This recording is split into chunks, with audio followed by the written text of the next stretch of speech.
बताओ हिंदू धर्म क्या है, किस किताब में लिखा है हिंदू के बारे में, किस किताब में लिखा है? अरे ये धर्म के नाम पर केवल आप इसलिए हमको लड़ाते हो कि हमारे बच्चे शिक्षा और रोजगार न मान ले। एक आदमी ऐसे ही चालाकी में गया और धड़ाधड़ वो पुरनकी नोट मंदिर में चढ़ाने लगा कि बैंकवा में तो जमा नहीं कर सकते, भगवाने को खुश कर ले। अचानक एक आदमी बीच में आया, रे मूर्ख, ये नोट तो बंद हो गई है, तुम मंदिर में क्यों चढ़ा रहा है? वो आदमी बोला, अरे धीरे बोलो, तुमको पता है नोट बंद हो गई, हमको पता है नोट बंद हो गई, भगवान को थोड़े पता है कि नोट बंद हो गई। फिर वो आदमी बीच में जोर से डांटते हुए बोला कि रे मूर्ख, ये नोटिया भगवान थोड़े लेते हैं कि उनको पता होना चाहिए, जो लेता है उसको पता है कि नोट बंद हो गई है। अब असली समझ गए कि धर्म के नाम पर आपकी पूरी कमाई लूट लिया गया है, इसलिए आपको अंधविश्वास और पाखंड से दूर जाना है। एगो बाबा बना है भाई, वो अभी 25-26 साल का बच्चा है, वो पतरा बताता था, पर्चा बना रहे हम तुम्हारा भविष्य बता रहे हैं, और उसका अपना भाई जेल में चला गया, जो अपने भाई को जेल में जाने से नहीं बचा पाया, उसको हमारे और आपके घर के लोग जाते हैं पर्चा बनवाने। कि अगर आपके बेटे का एग्जाम हो, पढ़ाई न किया हो बेटा बेटी, तो बेलपत्री पर शहद लगा करके एक जगह पर लगा देना, आपका बेटा बेटी पास हो जाएगा। कुछ दिन बाद अखबार में खबर छपी कि उसका अपना बेटा 8वीं में फेल हो गया। भाई कोरोना माई का मंदिर हमने सुना कि पहले बिहार में बना था, कोरोना माई का मंदिर बन गया। पत्नी ने पति को बोला कि जरा उनको पतरा उतरा दिखाते कि बड़ा संकट है जीवन में। वो जाके पतरा दिखाए, पति बोला, पत्नी बैठी हुई थी, कि मालिक जरा देखें, जिंदगी में कुछ ठीक नहीं चल रहा। तो वो आदमी देख करके बोला कि जजमान, तुम्हारा शनि ठीक जगह पर नहीं है, शनि ठीक जगह पर नहीं, चंद्रमा पर अभी यान गया है, और हमारे यहाँ पहले से बैठकर पतरा पर मंगल ग्रह को पता ही नहीं था कि उसके नाम पर धरती पे शादी टूट जाती है, और फिर भी हमारे यहाँ ग्रह दशा सब देख रहे थे। तो शनि ठीक जगह पे नहीं है। उसने कहा कि कैसे ठीक जगह पे आएगा? तो उन्होंने कहा कि हवन कराना होगा। कहा कितना खर्चा आएगा? 10,000 रुपए आएगा। तो वो आदमी कहा कि नहीं है, नहीं इतना पैसा। पत्नी पीछे से बोली, अरे उधार मांग के करा लेंगे, आप मना क्यों करते हैं, कम से कम ग्रहवा तो ठीक जगह पे आ जाएगा।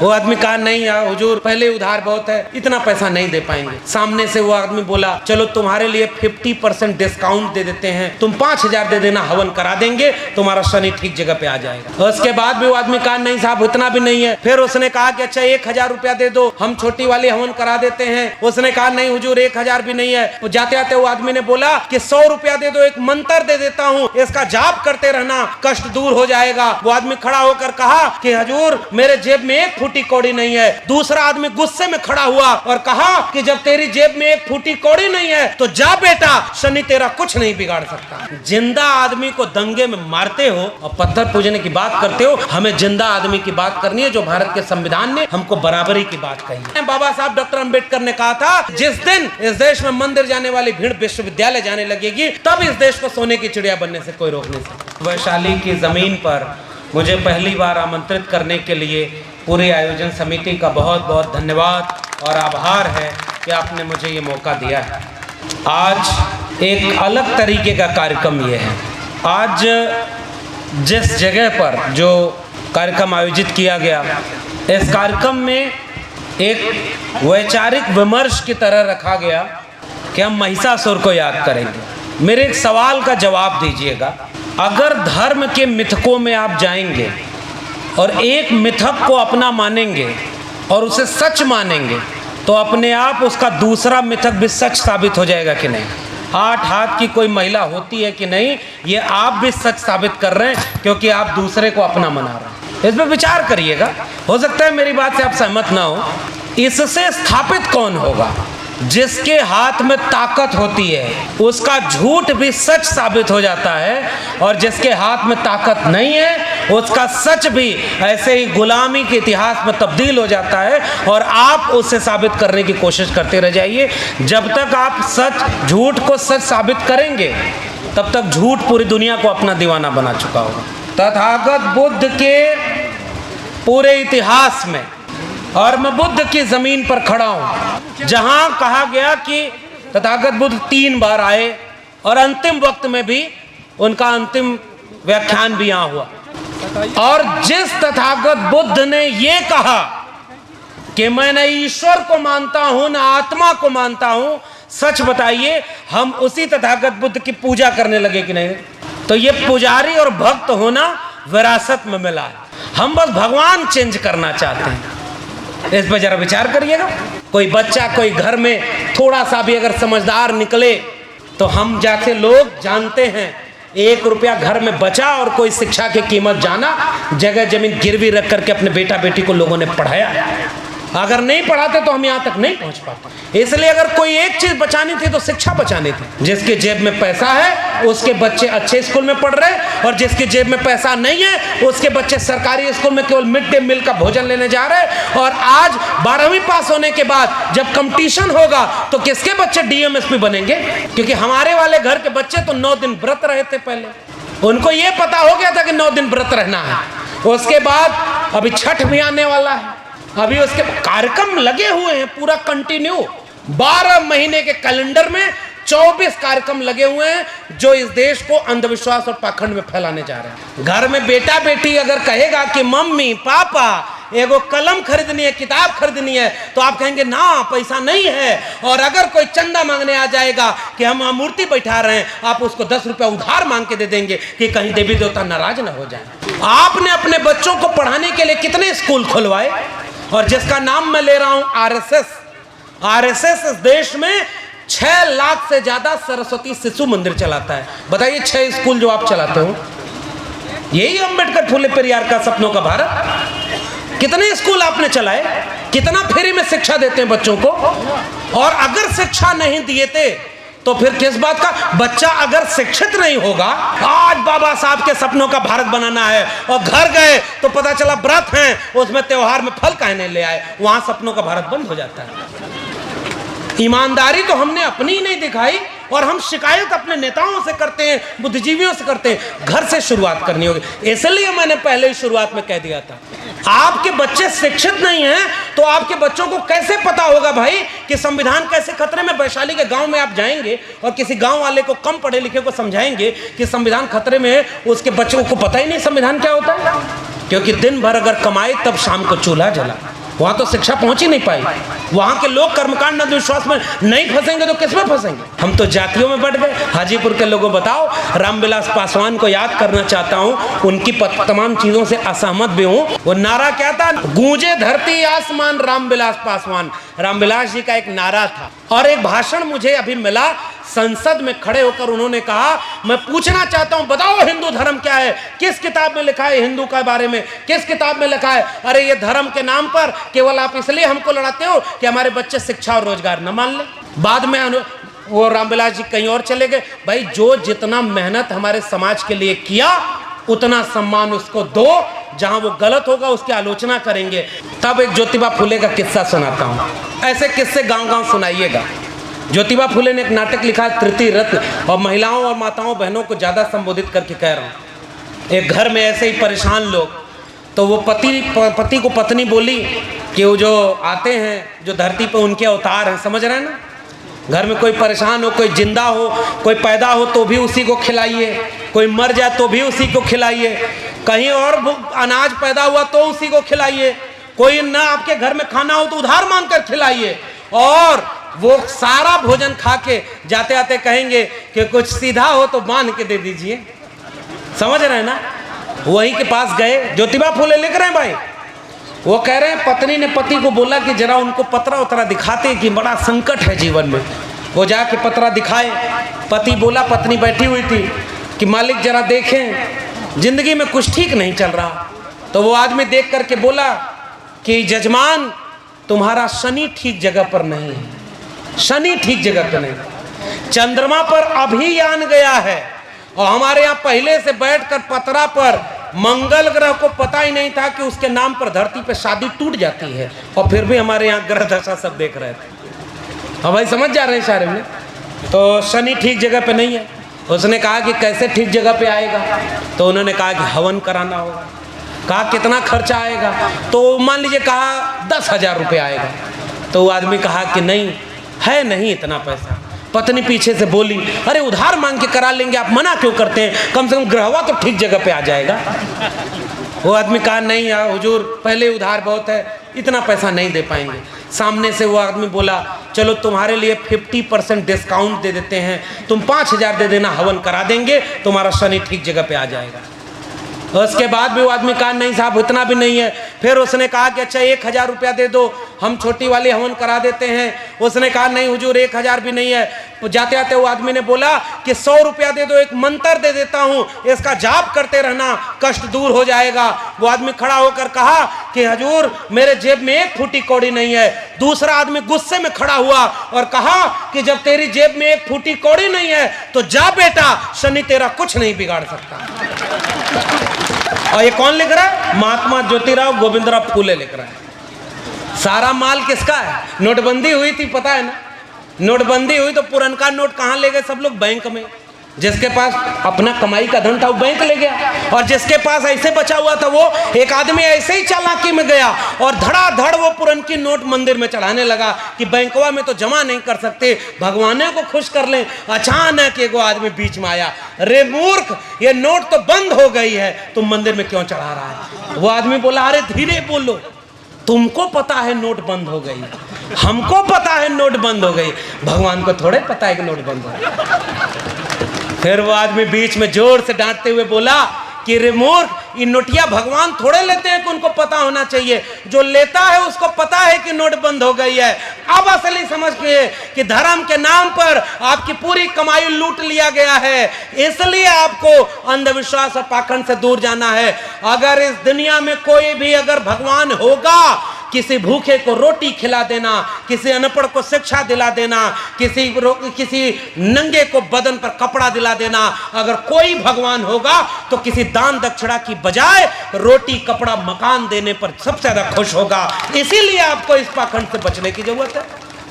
हमारा आपका कमाई का माल तो कोई और लूट के लेके जा रहा है, इसलिए मैं आपको जागरूक करने आया हूं। लेकिन इस कार्यक्रम के बाद एक एक आदमी को गांव-गांव जाने की जरूरत है साथियों, और अपनी जाति बिरादरी वाले के पास मत जाइएगा। जिसको आपके समाज में लोग अपनी जाति बिरादरी से नीचे मानते हैं, एक शाम का खाना उसके घर पर खाना शुरू कर दीजिए और तब उसको बैठ के समझाइएगा कि कैसे संविधान खतरे में है। देखिए तब वो मानेगा। हम अपनी जाति बिरादरी के लोगों को जुटा करके सोचते हैं कि संविधान बचा लेंगे, नहीं भाई, हमारे अंदर खाइयां बट गई। इसलिए मैं आपसे गुजारिश करने आया हूं कि पूरे देश का संविधान ही खतरे में है, संविधान ही खतरे में है। और एक समय कहा गया था ना भाई, कार्यक्रम हो रहा है, इसके बाद भी क्या होगा? शिकारी आएगा, दाना डालेगा, जाल फैलाएगा, लेकिन चिड़ियों तुम जाल में फंसना मत। रोज वो समझाता था अपने चिड़ियों को। हम लोग वही कर रहे, वही तो कर रहे हो। आप ज्ञानी लोग बैठे हैं भाई, आप जागरूक हैं, हम आपको कौन सी नई बात बता देंगे? लेकिन हम रोज यही गाना गाते रहे, शिकारी आएगा, जाल फैलाएगा, दाना डालेगा, चिड़ियों तुम जाल में फंसना मत। और गाना गाने लगी वो सारी चिड़िया जिनको शिकारी समझा रहा था, और वही वाला गाना गाते गाते उसी दाने के लालच में 5 किलो अनाज, 500 रुपया, वही दाना डाल दिया गया चुनाव आने के पहले। भाइयों और बहनों, हमने 80 करोड़ लोगों को 5 किलो अनाज दे दिया। तुम अपने अब्बा के घर से लेके आए थे अनाज?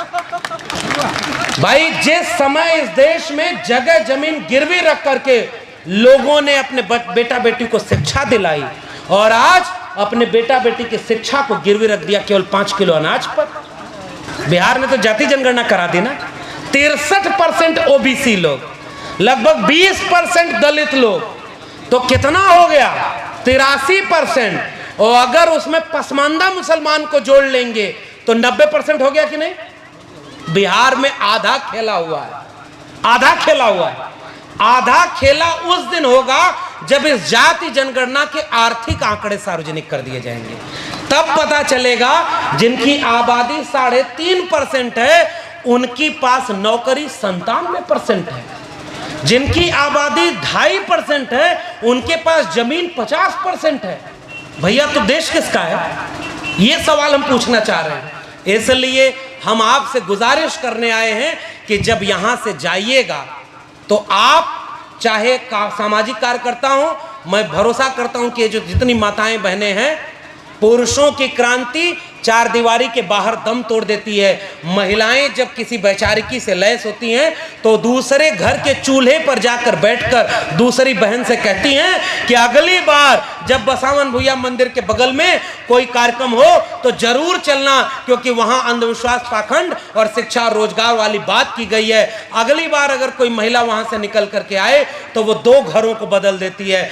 बताइए, अगर ओबीसी, एससी, एसटी वोट न दें तो क्या वो संविधान बदलने वाले सरकार बना सकते हैं क्या? इसका मतलब हम ही तो वोट दे रहे हैं। बसावन भुइयां के नाम पर मंदिर बना दिया और आप कहते हो कि हम लोग कर्मकांड, अंधविश्वास नहीं मानते। मैं एक सुझाव दे रहा हूं, मैं बहुत सम्मान के साथ अपने पुरखे को याद कर रहा हूं। उन्होंने तो लड़ाई लड़ी ना सामंतवाद के खिलाफ, साजिश के शिकार हुए ना। अगली बार विचार करिएगा, वहां पर कितना अच्छा लगता अगर लिखा होता कि बसावन भुइयां विश्वविद्यालय, वैशाली, हाजीपुर। मुझे लगता वहां हजारों बच्चे पढ़ाई करते, तब जाकर के मैं कहता कि मेरे पुरखे का सम्मान हुआ। जिंदा आदमी को दंगे में मारते हो और पत्थर पूजने की बात करते हो। हमें जिंदा आदमी की बात करनी है, जो भारत के संविधान ने हमको बराबरी की बात कही है। हम कहना चाह रहे हैं, बाबा साहब डॉक्टर अंबेडकर ने कहा था, जिस दिन इस देश में मंदिर जाने वाली भीड़ विश्वविद्यालय जाने लगेगी, तब इस देश को सोने की चिड़िया बनने से कोई रोक नहीं सकता। स्कूल, कॉलेज, विश्वविद्यालय तो बनाया नहीं, और इस समय इस देश में स्कूल, कॉलेज, विश्वविद्यालय की बात की जा रही है। बिहार से एक शुरुआत भी हुई है। एक जमाना तो बिहार का ऐसा था कि कोई वहां गुजरात से रथ लेकर चला था तो उसे समस्तीपुर में रोक दिया गया था, और आपका नेता गांधी मैदान में खड़ा होकर बोलता है कि अगर इंसान ही नहीं रहेगा तो मंदिर में घंटा बजाने कौन जाएगा, अगर इंसान ही नहीं रहेगा तो मस्जिद में इबादत देने कौन जाएगा। जितना एक आदमी, आम इंसान की जान की कीमत है, उतना ही हमारे लिए प्रधानमंत्री की जान की कीमत है। और आज हम लोग कहाँ खड़े हैं भाई? आज ये बताइए, हिम्मत है? एगो बाबा बना है भाई, वो अभी 25-26 साल का बच्चा है, और बिहार के अपने बड़े बड़े सांसद, मंत्री, विधायक थाली लेकर के उसकी पूजा कर रहे हैं। वो पतरा बताता था कि पर्चा बना रहे, हम तुम्हारा भविष्य बता रहे हैं, और उसका अपना भाई जेल में चला गया। जो अपने भाई को जेल में जाने से नहीं बचा पाया, उसको हमारे और आपके घर के लोग जाते हैं पर्चा बनवाने। वो कह रहा है कि भाई हम बाबा बन गए, चार्टर प्लेन में घूम रहा है। देखा कि नहीं फोटो आप लोगों ने? जिस देश में प्रधानमंत्री की डिग्री का पता ही ना हो, जिस देश में स्कूल, कॉलेज, विश्वविद्यालय बर्बाद किए जाएं, तो ऐसे ही अनपढ़ और कुपड़ लोग तो बाबा बन करके आपको पाखंड और अंधविश्वास में ढकेलेंगे और हमारे लोग जाएंगे। एगो मध्य प्रदेश में और बाबा था, एगो बोला कि अगर आपके बेटे का एग्जाम हो, पढ़ाई न किया हो बेटा बेटी, तो बेलपत्री पर शहद लगा करके एक जगह पर लगा देना, आपका बेटा बेटी पास हो जाएगा। कुछ दिन बाद अखबार में खबर छपी कि उसका अपना बेटा 8वीं में फेल हो गया। हर बार आपको नया नया जादू दिखाया जा रहा है। और अभी वो भंते साहब है ना, कहाँ गए? वो भंते साहब बैठे हुए हैं, जहाँ बिहार में जाता हूँ वो मिलते हैं, और इतना महत्वपूर्ण काम करते हैं। जादू दिखा करके लोगों को समझाना चाहते हैं कि भैया कोई इस तरह का चमत्कार नहीं होता, विज्ञान है, उससे लोगों को आपको धोखा दिया जा रहा है। कितने लोग मान रहे हैं भाई? कोरोना माई का मंदिर हमने सुना कि पहले बिहार में बना था, कोरोना माई का मंदिर बन गया। कि प्रधानमंत्री इस देश का जो है उसको पता है, उसने टेस्ट कर लिया है कि इस देश में भी मूर्खता कितनी स्तर तक है। वो पहले तो बोला ना, हवाई चप्पल वाले को हवाई जहाज में बिठाएंगे, याद है? वो बेच रहे हैं भारत को, खामोश मैं कैसे हो जाऊं। वो लूट रहे हैं भारत को, मैं चैन से कैसे सो जाऊं। हाँ, मैंने कसम उठाई है, मैं देश नहीं बिकने दूंगा, मैं देश नहीं झुकने दूंगा, मैं देश नहीं बिकने दूंगा। और उसने दोनों हाथों से, उसे चाय बेचते किसी ने नहीं देखा। पहले रेल बेच दिया, फिर भेल बेच दिया, बैंक बेच दिया, सेल बेच दिया, आपकी सरकारी जमीन बेच दी, सरकारी स्कूल बेच दिया, सरकारी विश्वविद्यालय बेच दिया, और हवाई चप्पल वालों को हवाई जहाज में चलाने की बात की थी, हवाई जहाज बेच दिया, और वो आदमी नीचे देखा तो उसका हवाई चप्पल भी बेच दिया। और फिर भी उसके भक्त पूछते हैं कहाँ कुछ बेच रहा है? अरे भाई वो पहले ही कह दिया था, मेरा क्या है जी, हम तो फकीर आदमी है, झोला लेके चल जाएंगे, हमारे और आपके बच्चों का क्या होगा भाई? इसलिए मैं आपसे कहने आया हूं, निजीकरण में पूरा देश बेचा जा चुका है।